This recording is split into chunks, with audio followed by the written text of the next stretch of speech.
Morning, everyone. Morning. Thanks for joining us this morning. My name's Jonathan Crisp. I'm one of the directors of BarnOwl. Every 2 months, we do an info sharing session, and we're really happy to see so many people online, which is great. The slides and presentation will be on our website after this presentation.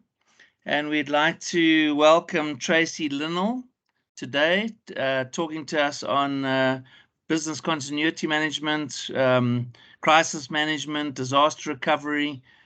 Thank you very much, Tracey.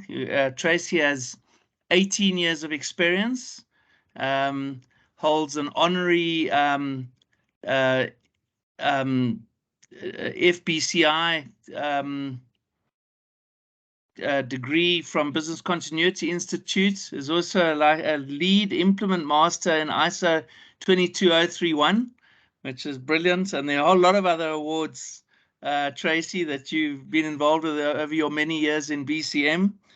Hall of Fame, won the Contributor of the Year for 2021. Tracey's a director of Morgan Solus, which provides consulting around crisis management, business continuity, disaster recovery. And we've spent quite a bit of time with Tracey with the BCM software, looking from a perspective of BarnOwl integrating with the BCM toolkit that Tracey and her team have developed over many years, which is a brilliant piece of software, tracking all your assets, people, process, systems, very comprehensive, great software. So, and with huge experience. So, Tracey, I'm going to hand over to you, but thank you very much for your time today, and thank you to everyone for joining today. We're looking forward to your presentation. Over to you. Thanks. Great, thanks, Jonathan. Thanks for the introduction and the opportunity to chat to everyone. Looking forward to sharing some information. So what I'm going to do is just share my screen in a sec. Okay, Cheryl, I still don't have screen share capability. Why don't you just check that for us, please? Okay, while we're waiting, just by way of introduction, as Jonathan mentioned, my name is Tracey. Thanks everyone for joining the session today. I'm hoping I can share some of my kind of 18 to 20 years of experience. Been doing this for a very long time, worked with a lot of big corporates here in South Africa and internationally. Spent a couple of years in the UK working for Standard Bank, doing their business continuity. So seen what it looks like in the rest of the world as well. And hopefully can share some insights today. What we will do is we will keep questions to the end, if that's all right. So we'll have a session at the end, and then we can do any questions that you've got then.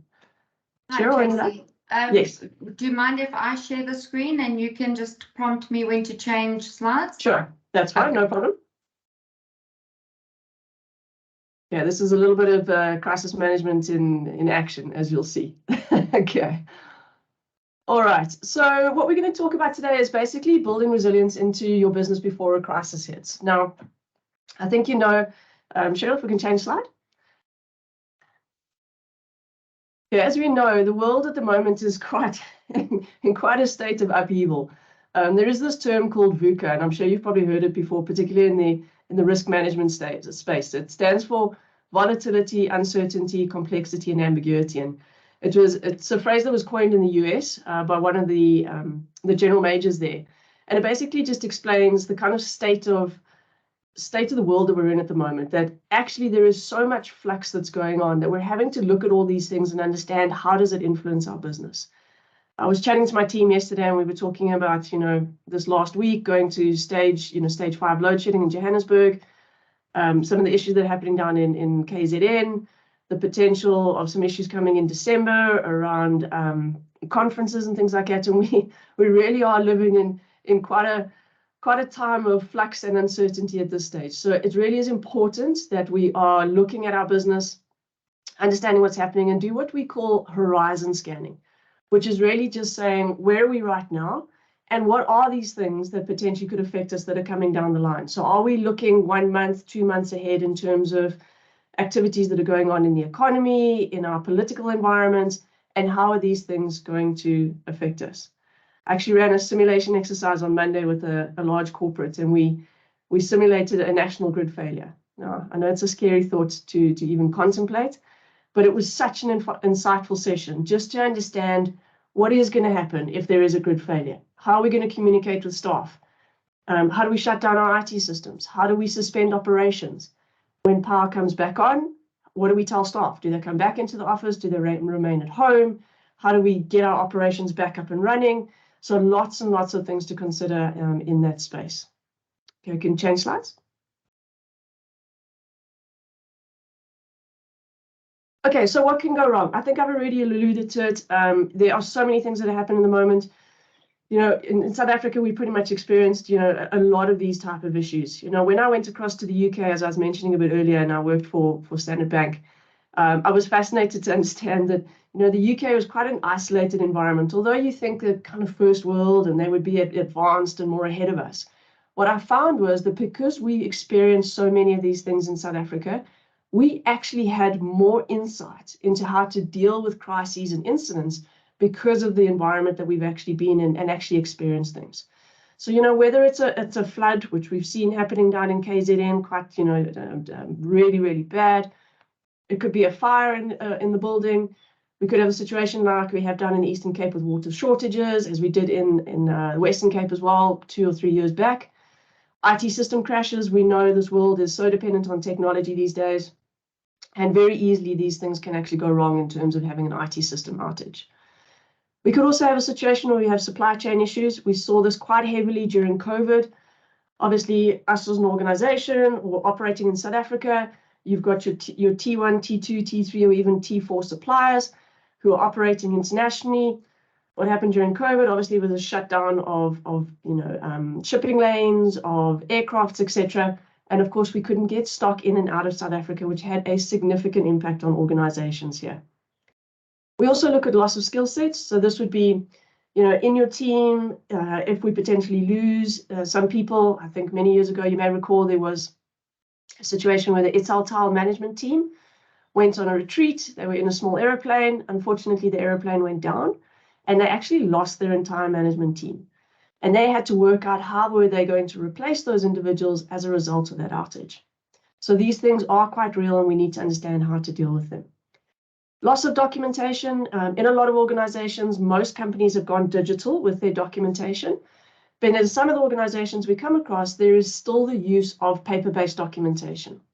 Now, as you can understand, if you have a fire or a flood or anything like that in your building, there's a potential for those pieces of documentation to either be burnt or destroyed as a result of the flood or fire.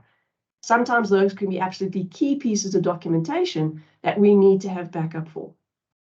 And then the one that we're, I think, very familiar with, the loss of power or network outage, dealing with things as we are right now, load shedding, power outages, what does it mean to our cell towers, our ability to recharge, how does it affect 3G, and how does it affect our organizations? Okay, so many different types of things that we need to be thinking about in terms of how they can impact our organization.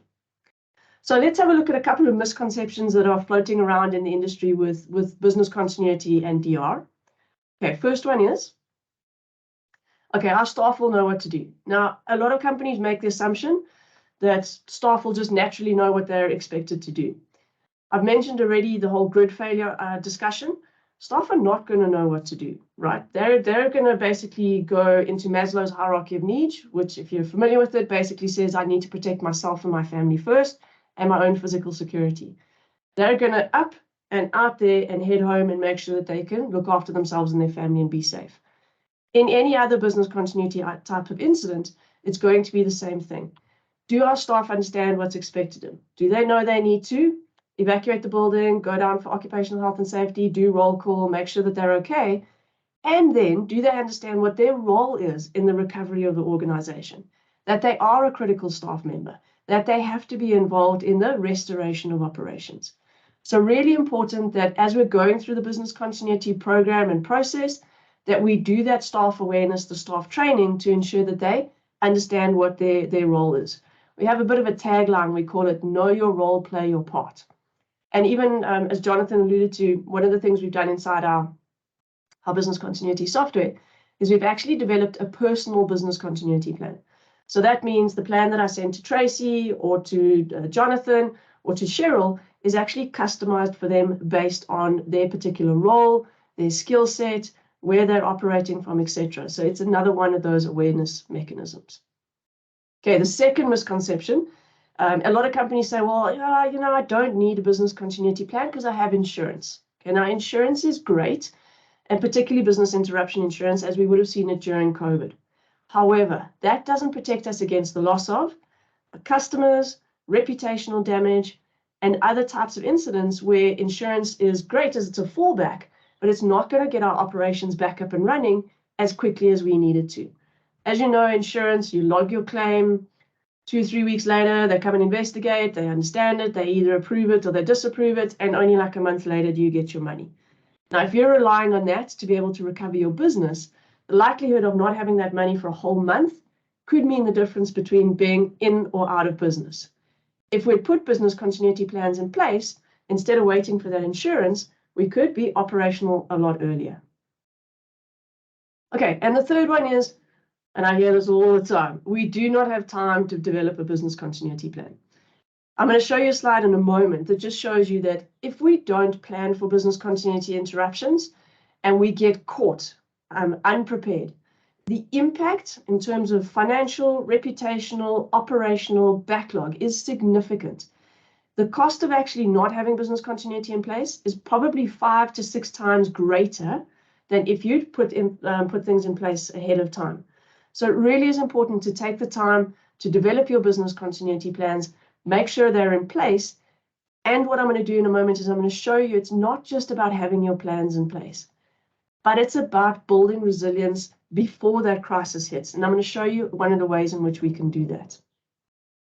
Okay, and the last thing is, and we see this a lot, is that people think and look at business continuity, and BC being business continuity, ITDR being IT disaster recovery. They see them as the same thing. And it's a common misconception. So I'll go into a client and they'll say to me, Tracey, we want to do disaster recovery. When actually what they meant is they want to do a business continuity program that focuses on the restoration of operations. I am going to show you a slide just now that separates out the two concepts. Important that we use the right language. Business continuity is focused on restoration of business operations. ITDR is looking at how do we recover our IT applications, servers, software, data, etc. in a technical capacity. Okay, so just wanted to take you through those. So this slide is also quite interesting. So this is a study that was done a couple of years ago. This was of companies that had gone through a crisis and the impact it had on their share price. So you'll see on the top half of the diagram that what we've got is companies that had business continuity in place. What you'll see is an initial drop. That's natural, right? Because the market is going to react to the fact that something's happened.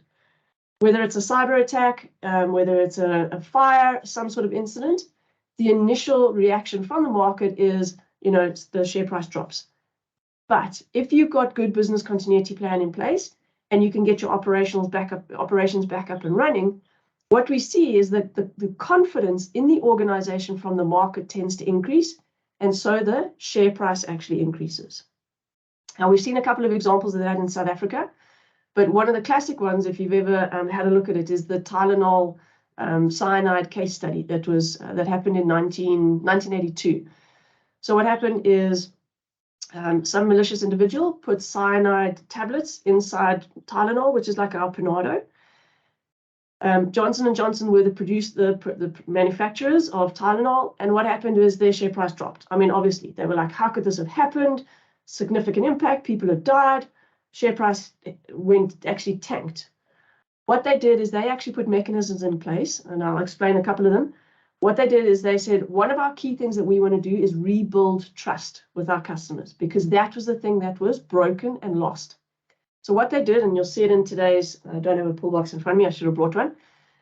If you have a look at a common day pull box. So what happened was we got the turn and twist lids.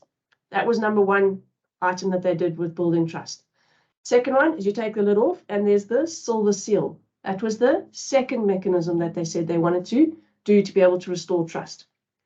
Third one, there's that little outer seal, little brake seal on the outside. That was the third one. The fourth thing that they said, we want to get even further than that. What we're going to do is we're going to put a little piece of cotton wool on the inside underneath. Represent. Studies have shown that a piece of cotton wool represents peace and trust. I know it sounds strange, but it makes you think that the pills and everything are actually clean and that they have been protected. So that was an excellent example of how a company took a crisis and actually turned it into an opportunity. Now their share price went up 33% in the market. So they went into a much more positive state. They had their business continuity plans in place and they knew how they were going to respond. Conversely, as you can see the graph below, those companies that have not put business continuity in place, and honestly, we saw a lot of this during COVID. Those companies that weren't ready seriously went downhill, not just in terms of share price, but in terms of their ability to actually service their customers. They weren't ready for it. They didn't know how they were going to respond. When they did finally respond, it took them, 4, 5, 6 times longer to be able to respond because they now had to work out what it is that they wanted to do because they hadn't planned for the incident or for the crisis. Okay, so interesting how it can affect the share price of the organization. Okay, next slide. So, as you would have seen in my blurb, I said, he who plans to fail is failing to plan. Exactly as I've been talking about. If we do not prepare and plan for these type of crises and incidents, we get caught unaware and not ready to be able to respond. And that's the whole thing that we want to avoid. Okay. So let's unpack those concepts or those disciplines that I was speaking about a little bit earlier. So what you'll see on the left-hand side is we've got an emergency response. I call it the hump diagram. So let's take an example that maybe you're operating from a building in the Joburg CBD and we have a fire in the building. Okay. This is obviously time-based, and what we're looking at here is we've had a fire, the alarm has gone off. Get everybody out the building. That's our emergency response. Normally done by the occupational health and safety team. Get everybody out, do roll call, make sure that they're safe. Okay. Next little hump that we get is what we call crisis management. This is normally the executive or the senior management team. They get together and they say, okay, how severe was the impact? What do we need to tell stakeholders? What are we telling the media? What are we telling staff? What do we need to do strategically to resume our operations? Okay, very much focused on EXCO, strategic decision making. Then you'll see the next hump is what we call the business continuity management hump. This is now the restoration of the day-to-day operations, but it is done based on time sensitivity. So if we go into a crisis, let's take, for example, and no offense intended to the internal audit guys, it's just an example to use. If we go into a crisis, internal audit, not really time sensitive, right? It's not the first thing that we need to get operational.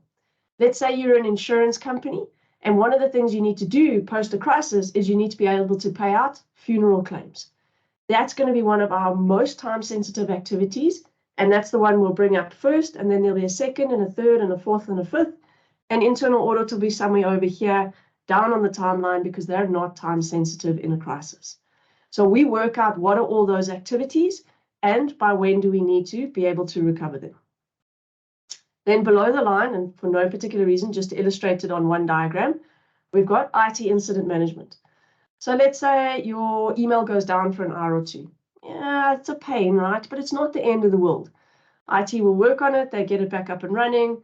You've got a bit of a backlog, but you figure it out and you carry on. Or we have a situation where you go into IT disaster recovery. Okay, now this is where, from a technical perspective, our IT applications have failed, either one of them or multiple of them, and we have to fail over to our alternate IT DR site and resume the applications in another data center. Obviously, that IT DR, IT incidents, anything related to cyber will fit into that space there. So to give you an example, an organization that we work with, as a result of this, the constant load shedding, what happened was in their environment, they were load shed, running off generators. The maintenance crew came in to do some maintenance on their generators. So they had 2 generators, so very large data center. And load shedding finished, generators came on during load shedding. First generator was on, no problem. Then suddenly it switched off. Second generator kicked in, was going fine, and then suddenly that switched off. Now, if you understand how it works, what happens when the two generators go down is we fall over to what we call the UPS battery bank. Now, the UPS battery bank is only meant there for small amounts of time to be able to sustain the environment in order to do an orderly shutdown of IT. Guess how long they had to be able to shut down their IT environment in that situation? 10 minutes. That's all they had. Now, by the time they got the alert, got downstairs and tried to figure out what they were going to do with the IT shutdown, 10 minutes was gone. It was an uncontrolled shutdown of their IT environment. Now, if any of you have been in IT, you'll know that that is the worst case scenario you can be when an IT environment goes down and it's uncontrolled. So these things do happen. That's just an example of what can happen in the IT DR space. Okay. I'll chat through a few more examples as we go through as well. So what this slide is just showing again is the hump diagram and really just talking about the type of plans and structures that we put in place. So on the emergency response side, you'll see that we put occupational health and safety in place with our reps, with our plans, etc. On the crisis management side, we actually put a response structure together. So we nominate a crisis leader, crisis communication individuals, HR people, cyber and IT response people. There's a whole structure to it. And we do a crisis management plan. So all of that is part of that preparation phase. Even like I said, on Monday, running a simulation exercise with the client, rehearsing, training, making sure that our team is ready to respond. On the business recovery side, again, we're going to have a response structure in place. How is our team going to work? How does our business continuity manager fit in? How do our heads of department respond? How do our staff get involved? On the ITD or on the cyber side, as you'll be familiar as well, we will have a cyber response team, we'll have an ITDR team, and they will have their plans in place as well. So you can see each one of those humps has got a preparation phase and then a response phase when you actually go into the crisis. Okay, next slide. Okay, so one of the questions I always get asked is, yeah, Tracey, but why do we do this business continuity thing? Is it a tick box exercise? What's the real benefit behind it? Okay, now I'm going to start the diagram on the left-hand side. Why are we doing this? Now, your organizations, whether you're public sector, private sector, you're in business because you have customers, okay? Now, customers are typically buying a service from you, whether it's, us as customers that are using municipal services, or let's say you are an insurance firm or customers are buying insurance policies. In all organizations, you exist because you have a customer.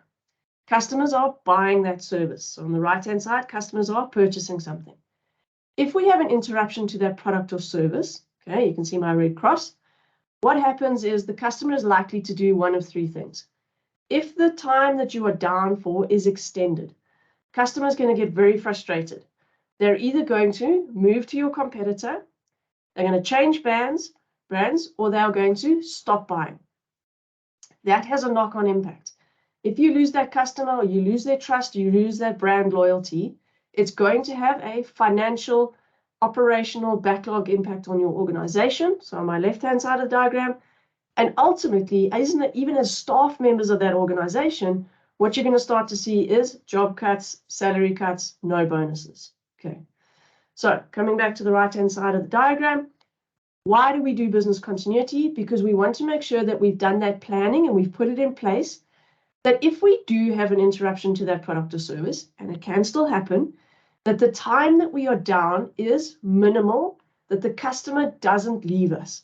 They don't get frustrated. They don't leave us, and we can keep them loyal and keep our organization going and continue operations. So it's actually in everyone's best interest to ensure that we've got business continuity in place, look after the organization, look after the customers, means we look after our staff as well. Okay. All right, so we always talk about, okay, well, this is great, but what are we protecting? So you'll see we follow something called the 6-pillar approach. And what it's saying is when we look at an organization, we want to ensure that whether it is a flood, a fire, a cyber incident, a drought, any one of those things I mentioned a little bit earlier, if we have put plans in place and solutions in place for each one of these pillars, then we are pretty much well prepared to be able to handle and deal with a crisis. So starting on the left-hand side, we talk about the loss of skill sets. I already explained that example around, the ITAL tile. Actually, in some organizations we saw during COVID, unfortunately, there was loss of life. And in some instances, they were key individuals. Particularly in the IT space, we had one company lose one of their senior IT individuals, left a big hole in their organization, needed to ensure that they had succession plan in place or an alternate skill set that actually could fulfill that role to cover in the event of loss of that skill set. Okay, premises. I'm sure you're quite familiar with this. COVID obviously substantially changed the way in which we look at premises because of now working with hybrid working. However, some companies are returning back to their physical premises. So we still need to factor in, if we lose those premises, can we revert back to the models that we used during COVID, which was work from home, work remotely, etc. So we still have to look at that. Documentation, as I mentioned, whether it's hard copy or soft copy. We did a project with a company that manufactures baby powder. So, the tin cans that we use for baby formula. They are obviously quite reliant on very specialized equipment. And in fact, I'll use this example for the equipment pillars as well.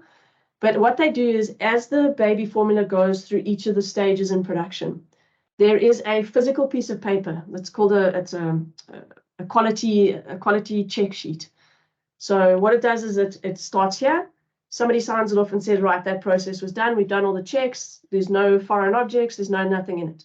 It then gets handed over to the next part of the process. They check it and they sign it. Goes on to the next one, it's signed, and eventually that becomes the final document that says, great, it's been through all the checks. It's fine. We can now issue it as a final product for resale to the market. If they lose that document, whether it be in a fire, flood, or my examples, they basically lose that entire batch. Now you can understand that is significant financial impact as well as a stock impact. So what we had to look at with them is, how do we protect that document as it goes through each stage of the process? In fact, our recommendation was we moved them onto an electronic handover system where the batch record actually went from stage 1 to stage 2 to stage 3, so that we would never have the situation where we could lose that physical piece of paper. On the equipment side, again, we're looking at loss of large pieces of equipment, critical pieces of equipment. Now, in that same environment, when we're working with the client, they have something that they call a centrifugal force dryer. So what happens is the baby powder comes in, it spins to mix it all up together, and then it drops it down into like a container, and then it goes out to the next stage of the production. Because it's such a big piece of equipment, and I'm talking now, it's like 3 stories high. It's a huge piece of equipment. They can't afford to have a second one just lying around, right, for business continuity purposes. So they had what we call a single point of failure. Their dryer was a single point of failure. Now we have to look at it and go, okay, but what are we going to do if that dryer is not available, breaks down, etc.? Obviously, the first thing would be, okay, we're going to do maintenance if that would work. If not, what are our other options? Scratch our heads, had to think about this, can't just go buy another one, they're too expensive. So then we thought, okay, hang on. Down the road, about 800 meters away, is one of our competitors. They do a slightly different product, but they also have a dryer of the same nature, etc. We got hold of them, we said, hey guys, this is our situation. I'm sure you're in the same position. They said, yes, we are. And what we did was we wrote up an agreement that said we would do a reciprocal agreement, i.e., if something happens to this company's dryer, we would request the competitor to do the service for us, and vice versa. And obviously there was all sorts of things around IP and formulas and things like that went into the agreements, but we put that reciprocal agreement in place. So it's looking at those key pieces of equipment. If we lose them, how do we replace them? And like I said, sometimes you've got to think out of the box with the solutions. Okay, then the next one, third parties. So we've got an interesting example here. So this is like the loss of third parties. And for most of you, and in most organizations, we are heavily dependent on external third parties that are providing a service to us. There's a great example that happened in the UK. I think it was 2014, even as far back as that. Happened on Valentine's Day. So it was KFC in the UK. What happened is they changed transport distributors. They were with Bidvest and they moved across to DHL on the weekend when they did the switchover. So obviously there were some IT switchovers. What happened was at their warehouse now, here's also a single point of failure. They had one distribution warehouse for the whole of the UK, right? That's already a single point of failure. Somebody should have picked that up. What happened was they had an IT outage over the weekend when they did the switchover. Monday morning, whole bunch of trucks coming to pick up stock to take chicken to KFC stores. Can't even get into the premises to pick up the stock. For an entire week, 900 stores in the UK, no chicken. Okay, now this almost resulted in like civil unrest because, as you know, when you're passionate about a KFC product, you really want it. Now, they learned their lesson quite hard. That number one, they had not looked at their processes for dealing with IT failovers. They also had a single point of failure in terms of only having one site, and they had a very poor. Initially, they had a very poor communication strategy to market. They actually turned it around quite substantially. And if you ever want to go and have a look at a great case study, they eventually got their PR crisis communications team together. They took out a full page ad in the Sunday Times in the UK, which, as you can understand, was quite expensive. And they put a whole section together. And one of the classic things that they did, and forgive me, I'm going to be a little bit naughty for a moment. They took the KFC letters, they turned them around, and they made them FCK. And underneath, they said, "We are sorry." The market absolutely loved it, right? Number one, they apologized, they made a bit of a joke of it, and they acknowledged that they had made a mistake, and they rectified the situation. So another great example of third-party dependencies, making sure we understand them, and how we're going to recover if a third party is not available. Okay, and then the last one, which is IT systems, I think, kind of familiar with. I've spoken through one or two examples. If we lose IT systems, how are we going to recover? Okay, so that's what we want to protect and look at solutions before we go into a disaster or a crisis. Okay. All right.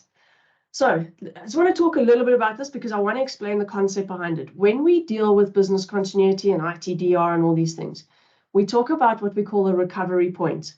So if we have a look at my diagram, you'll see on the left-hand side where my little red bubble is, operating at 100%, everything's great, it's a normal day. Now, I like to use an analogy here to explain it. And I always say, imagine we're on a catamaran in Cape Town Harbour. It's a beautiful day, we're sipping cocktails, everything's good, life is fantastic. We capsize. Okay, so there's my incident. We drop down to zero. We're not operating. No IT systems, no people, no data, basically down at zero. I'm down on zero, and I'm hoping the boat is going to rescue me. I want it to ideally rescue me within 1 hour, but it doesn't do that, right? That's my discomfort number. I'm now bobbing in the ocean, and eventually somewhere near like the 4-hour mark, I'm going to start to get hypothermia. That's the point at which I need to recover myself and get rescued by the boat. Translate that into business. What it means is the point at which, if we do not recover this business function, there is significant financial, reputational, customer, backlog impact that we need to get it operational in order to be able to service the customers. We call that the recovery point. If I'm still not rescued at that point and I am still treading water, hypothermia, all the sharks are going to get me, lose my arms and legs, I'm dead in the water. I eventually reach the point where I've been down for too long that you actually reach a dead in the water point. Very good example of this was in 2010 BlackBerry. For those of you who remember, BlackBerry was a mobile phone. They were the only ones that did business-to-business email, and they did instant messaging. So they were very, very popular back then. They had an IT outage, tried to fail over to ITDR. So they hit their recovery points, tried to fail over, weren't able to do it. Now, one of the things they did really badly is they did not communicate to the market. They did not explain what happened. They did not even say that they were trying to recover their systems. There was just radio silence. They were down for 4 days. And unfortunately, that timeline by it reached the fourth day was too long for the customer. What happened was us as customers changed to Nokia, iPhone, Samsung, etc. And what happened was that BlackBerry actually reached their dead in the water number. If you look at them now, you will battle to even find a BlackBerry device. They have a very small market share in the UK, in the US. but basically they hit their dead in the water number. We never want that to happen to our customers. So we understand what the dead in the water number is. We come back and we say, right, then before we hit our dead in the water, this is when we want to be able to recover our operations. Okay, so that's an important concept that I spoke about a little bit earlier. Get operational within the time tolerance expected by the customer. Okay, so how does this then work? Okay, Cheryl, this is a bit of a staged slide, if you don't mind just going slowly. Okay, so the first thing we look at is percentage operational. Okay, so normal day, everything's great. We're operating. Our recovery time, when we want to get rescued, is our 8-hour time mark. And I've just picked one. Okay, next click. So we either have a situation, and ART stands for achievable recovery time. So let's say I have a situation where I can recover quicker than the 8 hours. Actually, I can do it in 6 hours. Okay, let's click. Then tick, right? Because I'm operational before my recovery time objective. That's awesome. That's great. I'm happy. Next situation is I have a situation where my achievable recovery time is 24 hours. I'm supposed to be operational at 8, but I can only do 24, which means I have a gap. Okay, which means I need to identify solutions to close those gaps. Now, imagine you go into a crisis and you're only trying to figure this out in the midst of a crisis. Okay, it's too late. It's going to take you, as I mentioned before, 4, 5, 6, 7 times longer to implement solutions in a crisis because you still have to figure out what they are, how do we resource them, do we need to fund them, and then we still have to put them in place. Okay, so next slide. What we want to be able to do is ahead of time, put those solutions in place across those 6 pillars so that we build resilience into the organization before we have that crisis. Okay. So let's look at what type of solutions I'm actually referring to. So first one, okay, is around people. So remember I mentioned this. It's all about skills and knowledge. Just click for us one more. So what are the types of things that we can do in terms of solutions? We can put plan documentation in place, like standard operating procedures. We can cross-train staff. We can create skill pools. We can look at succession planning, or we could even look at maybe because it's so specialized that we outsource the skill set. Okay, so those are the ones we look at it under people. Next one is premises. Okay, so we have a look at that. That's obviously loss of buildings, factories. We can have an offsite or alternate recovery site. We could go to the remote working, which is what we're seeing a lot of during the COVID approach and our hybrid working space. Or you could have a recovery site. Some organizations still have alternate operating premises. They're normally high-risk banks, and those sort of guys still have alternate seating solutions. Okay, next one is around IT, telecoms, and cyber. So again, if we lose them, how can we put solutions in place? It could be geographic resilience and failover in terms of the data centers, ensuring that we understand how we're going to restore our data and our recovery points. We could use, as we see right now, a huge trend towards virtualization and cloud computing. IT service recovery and availability, so have the team design the solutions for failover, for failback. And obviously from a cyber perspective, do we have detection tools in place? How are we going to contain? How are we going to handle our first responders? Okay, from a documentation and equipment perspective, you'll remember some of the solutions I mentioned just now. These are things like scanning documents in, offsite archiving, so the use of companies like Iron Mountain, Metrofile. You could have a concept of a battle box or even electronic battle box, or like we mentioned in my example, you could have specialized offsite equipment. Okay. The next one is obviously our suppliers, so products and services that are provided to us by third parties. In some organizations, like in that manufacturing one I gave you the example of, what we also looked at was just in case buffer stock. So it was buffer stock in terms of raw material. It was buffer stock in terms of finished goods. We also looked at stock on shelves. So we factored all of that into how much resilience or redundancy do we have in the available stock that we have. We also look at SLAs, and this is becoming a very, very important one. If you haven't had a questionnaire yet, you're bound to get one, either from one of the banks or one of the large organizations. They are saying, Mr. Provider, Mr. Third-party provider, I want to know what your business continuity, your crisis management, your ITDR looks like, because I want comfort that you will continue to service me. They are writing it into their SLA and contract agreements with customers. We're seeing a lot of that at the moment. You could have dual sourcing. So in other words, and this is a silly example, let's say I get my stationery from CNA. I could have a dual sourcing agreement that I can also get it from Waltons. Okay, very simple example, but just to give you the idea of dual sourcing. Escrow agreements and agreements with other providers to source stock on short notice. Okay, it just depends on the particular item and what our most viable solution is for that. Okay, so those are the solutions that we look at as part of the business continuity program, and we actually implement these. So just to give you another practical example on the documentation side, we did a project with an insurance company in 2017, identified that documentation was a massive issue for them, physical documents. We then launched a mini project that was looking at scanning of documents. We identified over 1 million pieces of documentation that needed to be scanned, launched a project, put it through their change control, got it approved by EXCO, and went through the process of indexing and storing and then archiving the original pieces of paper. And that project took about a year. So what's important to understand is this is not just theoretical. When we find these solutions, we literally implement them. Once they're implemented, you have built that resilience into your organization. If that insurance company now goes through a situation where their building burns down, documentation is no longer a worry for them. It's all electronic.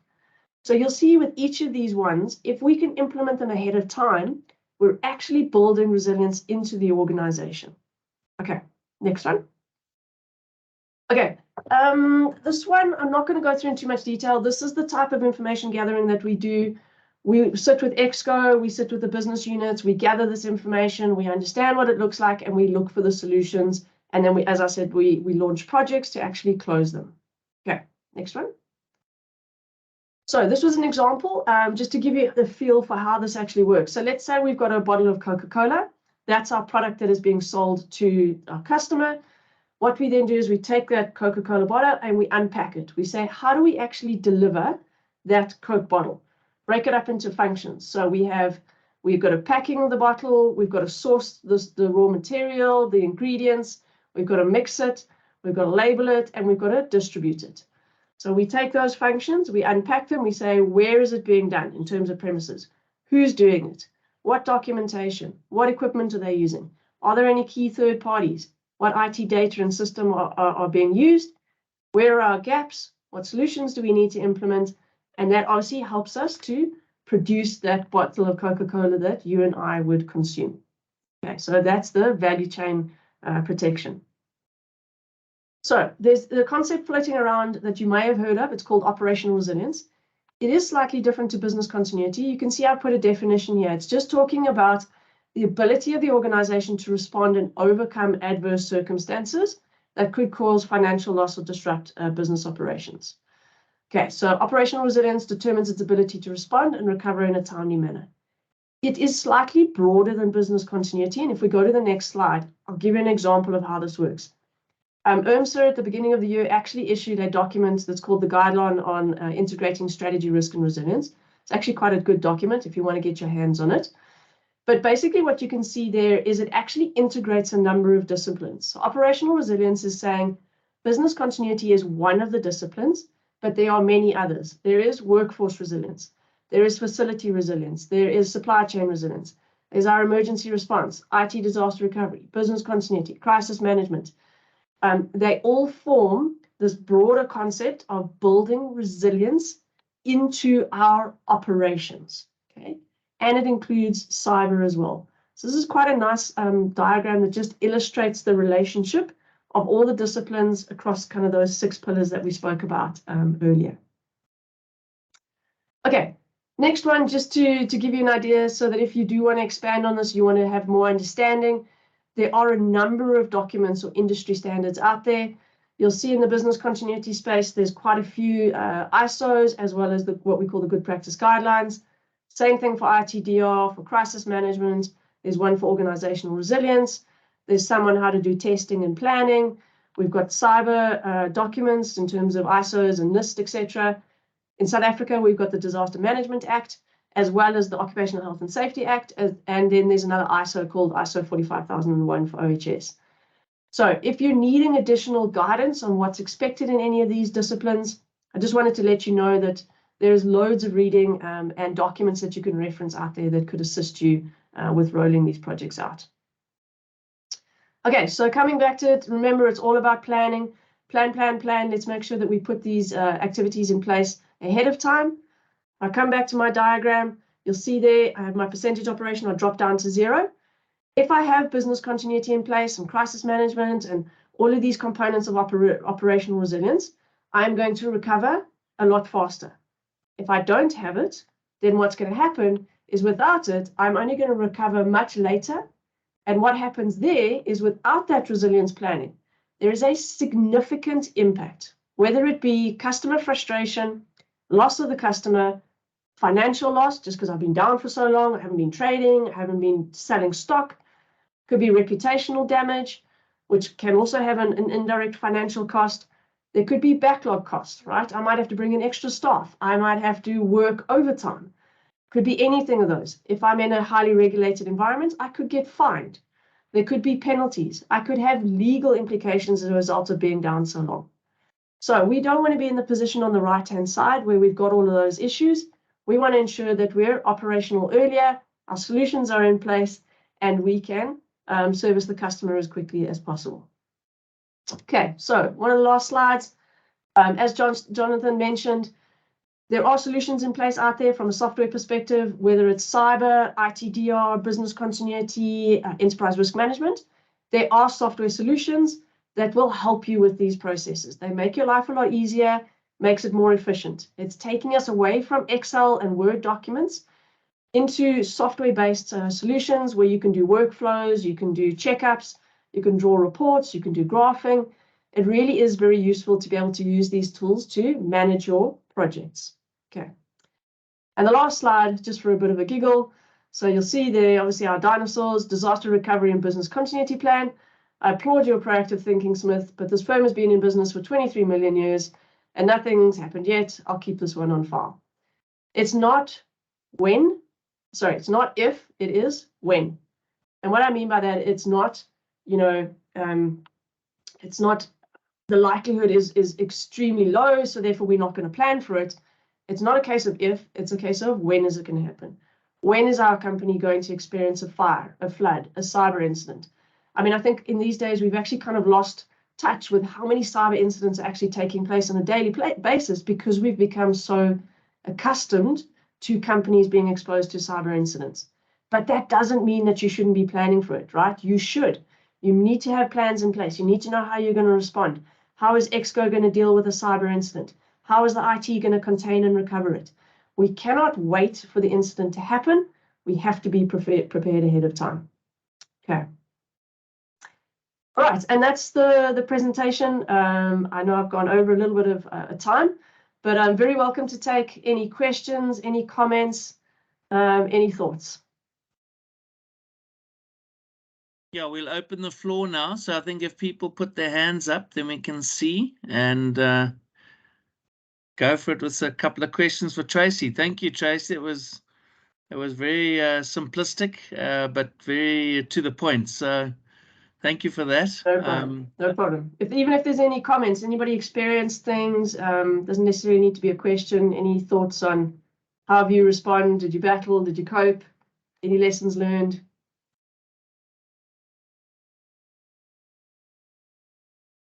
Oh, I've got an easy audience today. Okay, there we go. We got one question. Right, Owen, go for it. Morning, guys. How are you? Good, and you? Tracey, I'm good, thanks. I just wanted, you spoke about the system in terms of having a system with regard to this. I'm quite, kind of interested in that, if there can be, maybe, for example, if I can organize for a demonstration where you guys come and show us the system, how it works and all of that. And yeah, In terms of the content that you provided, now this is just my comment. This was Yes. very, very insightful. I really, I'm more into the business continuity kind of space as well. Okay, great. I work closely, well, in the group, I am the business continuity specialist. So I'm more interested in You're this. The familiar with information this, was, yes. the information was quite, Good. was quite good, and I really like it. And if possible, can we have a recording? Can I have the recording? Sure. Yeah, To the this slides. recording. Perfect. All right. As I understand, the slides will be made available on the website. I think with my contact details and the BarnOwl team. So yeah, welcome to grab it. What I'll do is I'll put my contact details in the chat group as well, just if anybody does want to reach out. But yeah, sure, happy to do it. And obviously the BarnOwl guys are doing the enterprise risk management software. Yeah. And our software focuses on crisis management, ITDR, emergency response, emergency notification, and business continuity. So we kind of play. That's why it works so nicely with the relationship we've got with them. Okay, cool. Thanks, guys. Great. Yeah, the recording will be available. We'll do a write-up after this. I think Jean-Pierre's next. Go for it. I also know there's a comment in the chat group, Yes. which I'll get back to, but Yes. Jean-Pierre, go for it. Good morning. Good morning, Tracey. Thank you for the presentation. It was duly noted. Just want to give a background. I'm in IT. I work for the Kucha Development Corporation. My question is, do you find that a lot of companies struggle to deal with disasters not having conformed to, for example, in the IT sector, ISO or ITIL or NIST? So it's a really good question, and I'm just going to lay through what we see, right? When we are asked to assist or consult on the ITDR side, what we often find is one of two things. The IT environment has not been built for ITDR, and what I mean by that is it's an all or nothing failover. In other words, they can't just take an application like SAP and just fail it over to DR, that we call component level failover.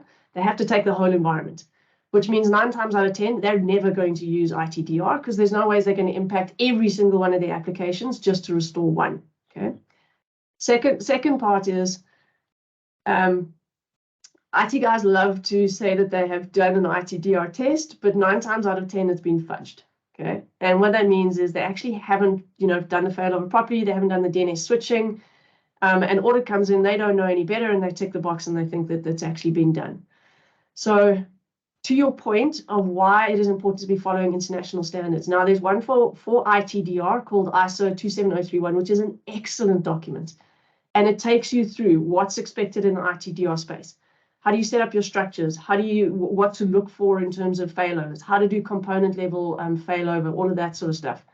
So very good from an IT perspective. And also NIST for cyber is very, very popular. With your response playbooks, all of that sort of stuff. The point behind these standards is they're there to help you. We should be using them and we should be aligning to them, right? But remember, each organization is different. You need to take the standard, adjust it to the culture and the way in which your organization works, and apply the best principles from all of it. Thanks, Tracey. Lino, do you want to go for it, please?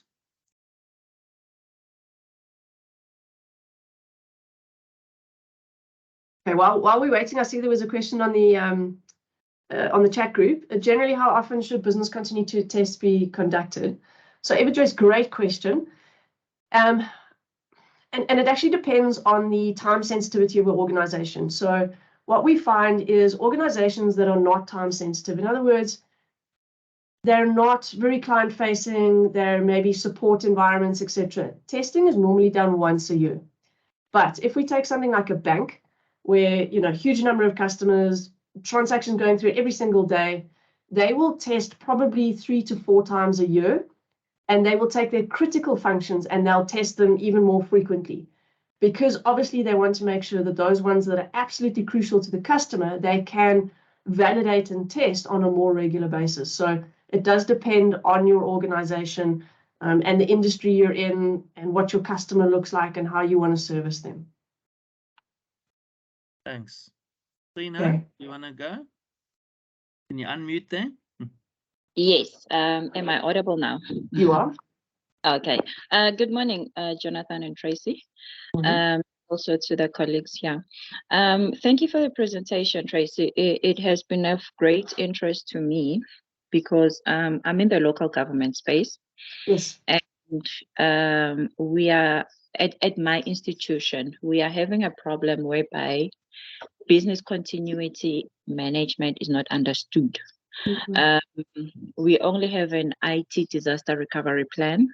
We also have a disaster recovery plan, which is based on community services, where we have more the disaster management side of things.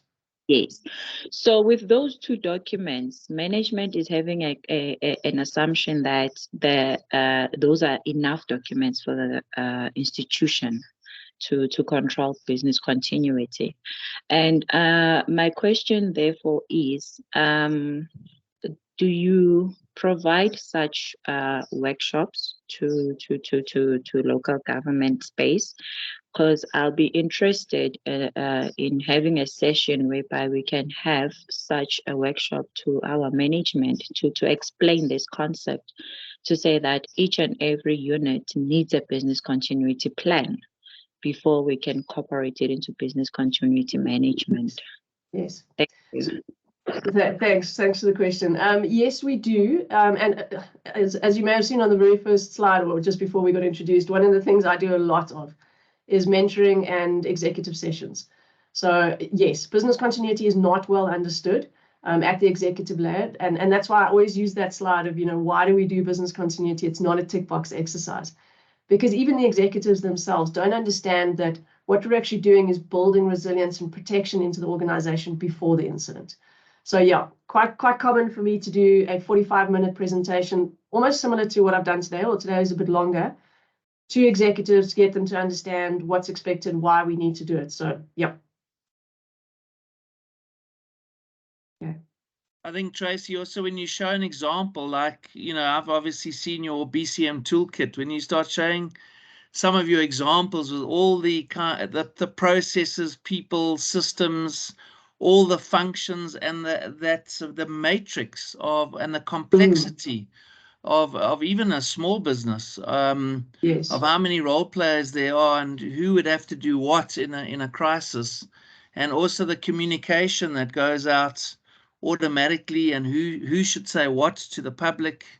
I mean, those are all very, very important things. So, but without planning, as you say, plan, Yes.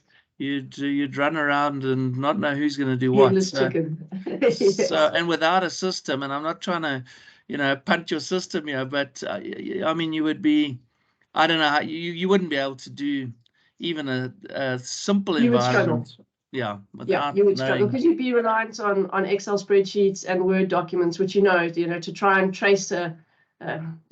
So an example, let's say once we've actually done all this work, let's say we take an application like SAP.